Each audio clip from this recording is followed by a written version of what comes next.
Last up for this worksheet is talking about slope as rate of change. So one thing to remember is that when we're talking about slope, okay, we have that the ratio of the change in y compared to the change in x of a line is known as the slope. So that's just the generic definition for slope.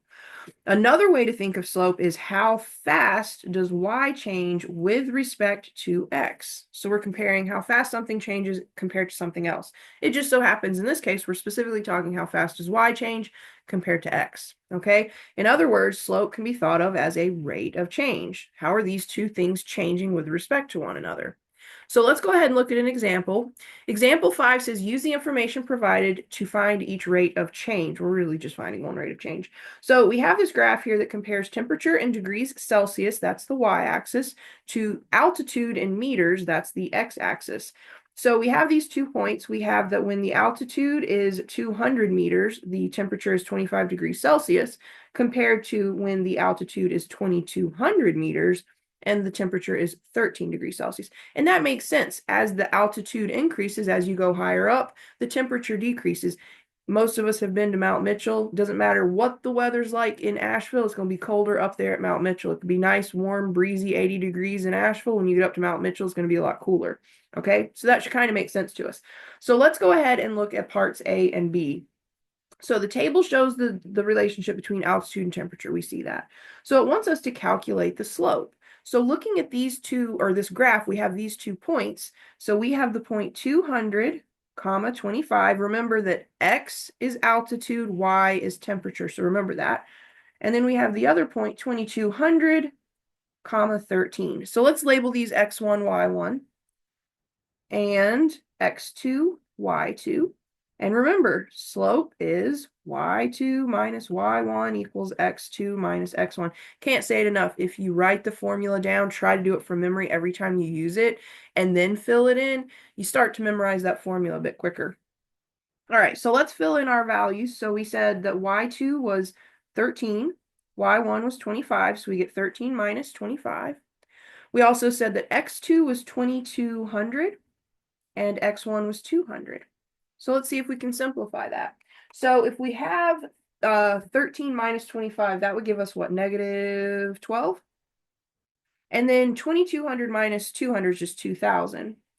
But because we're dealing with rate of change, let's go ahead and simplify this further. So let me show you the calculator and we'll do a quick calculation there.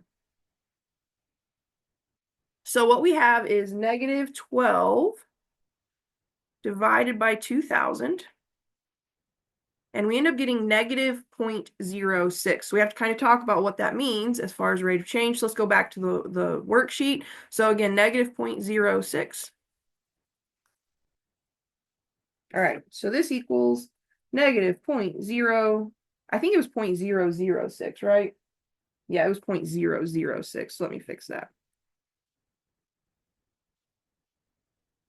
So this then says for part B, interpret the slope as a rate of change. Well, what in the world does this mean? This really means that we're dropping 0.06 degrees Celsius per meter. When you're dealing with this comparison of two things, they had units. So remember, this was degrees Celsius, this was meters. So that means this is degrees Celsius, which means this is meters, which means finally we get negative 0.06 or 0.006 degrees Celsius per meter. So we just kind of write that out in words. This means that the temperature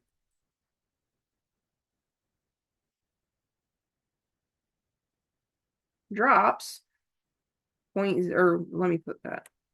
The temperature drops, since we're using the word drops, we don't want to put the negative in there. The temperature drops 0.006 degrees Celsius for every meter increase in altitude. So, in other words, every meter you go up, you can expect the temperature to drop 0.006 degrees Celsius. Okay, so that's rate of change. It's still really just secretly a slope. We're just doing the slope calculation. We're just treating it in like a much more real world kind of aspect. So you could see things like a lot of times you'll see like the grade of a road, like how steep is a road, that could be considered a rate of change. You could see examples where they talk about the pitch of a roof, like how steep is a roof. And then you could see examples like this that have another very real world aspect where you're comparing two different things. So just know that if you hear rate of change, secretly there's a slope behind it.